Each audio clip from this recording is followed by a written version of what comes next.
भाई धोखे में तो कांग्रेस पार्टी के नेता रखते रहे हैं।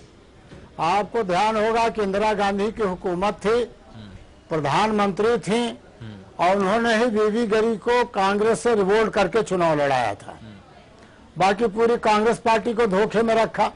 आज तो हमारी पार्टी के नेता सोनिया गांधी के पास गए, बाकी दलों के पास गए और उन्होंने कहा कि भाई कोई सर्वसम्मत नाम आपके ध्यान में हो तो उसको बताइए।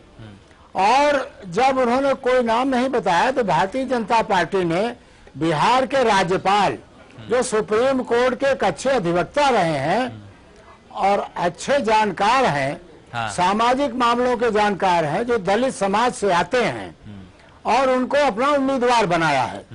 और ये एनडीए के उम्मीदवार है जिनको इनके दल में और जिनकी सरकार चल रही बिहार के अंदर, लालू यादव, कांग्रेस, नीतीश कुमार, जनता दल यू की मिलकर के, उस जनता दल यू ने भी श्री रामनाथ कोविंद जी को अपना समर्थन दिया है।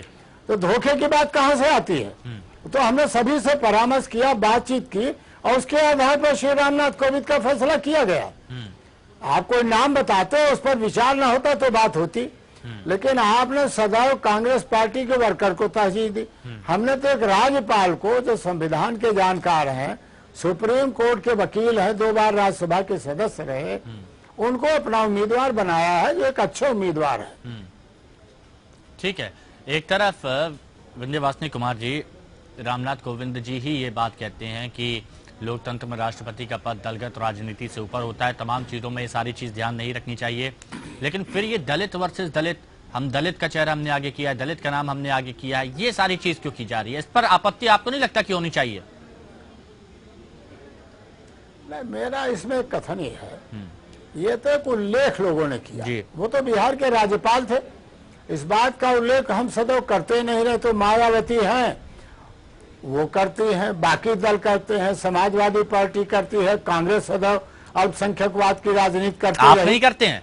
एक विषय विशेष में हमारे राष्ट्रीय, हमारे यहाँ तो प्रधानमंत्री मोदी ने कहा दलगत राजनीति और मजहबी राजनीति से ऊपर उठ करके सब चीजों का फैसला करना चाहिए, विकास की ओर जो ले जाए, देश को आगे ले जाए। नहीं तो फिर भी चलिए, सबकी विकास की बात करना चाहिए, लेकिन जब आपके अमित शाह जी नाम लेते हैं तो सबसे पहले दलित शब्द का इस्तेमाल करते हैं और वो बताते हैं कि हमने दलित चेहरा एक आगे किया है।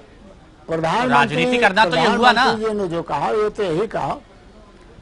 लेकिन राजनीति का पक्ष तो मैं कहूंगा कि भाई बिहार के राज्यपाल तो राजनीतिक दल के कार्यकर्ता है नहीं, बिहार का राज्यपाल किसी जात मजहब का है नहीं।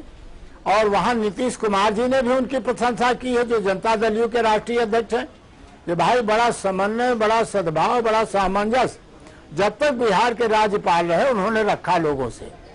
एक अच्छी बात हुई है और उनके सबसे संबंध भी है इस हिसाब का। अब बाकी तो अगर उल्लेख किया जाएगा तो कांग्रेस पार्टी में प्रणब मुखर्जी भी उनके पार्टी के कार्यकर्ता थे, ज्ञानी जैल सिंह हो, फखरुद्दीन अली अहमद हो। मैं टिप्पणी तो नहीं करना चाहता, लेकिन सबसे ज्यादा फखरुद्दीन अली अहमद जब राष्ट्रपति थे तो बांग्लादेश की सबसे ज्यादा समस्या आसाम के अंदर उसी समय पैदा हुई जब वो केंद्र सरकार में मंत्री थे। इसलिए मेरा कहना है इमरजेंसी उसी समय लगाई गई। लेकिन हम तो लोकतंत्र के रक्षक हैं, हम जात मजहब की राजनीति में विश्वास भी नहीं करते और हम चाहते भी नहीं। ठीक है, बहुत अच्छी बात है। अब मैं थोड़ा सा आगे बढ़ता हूँ।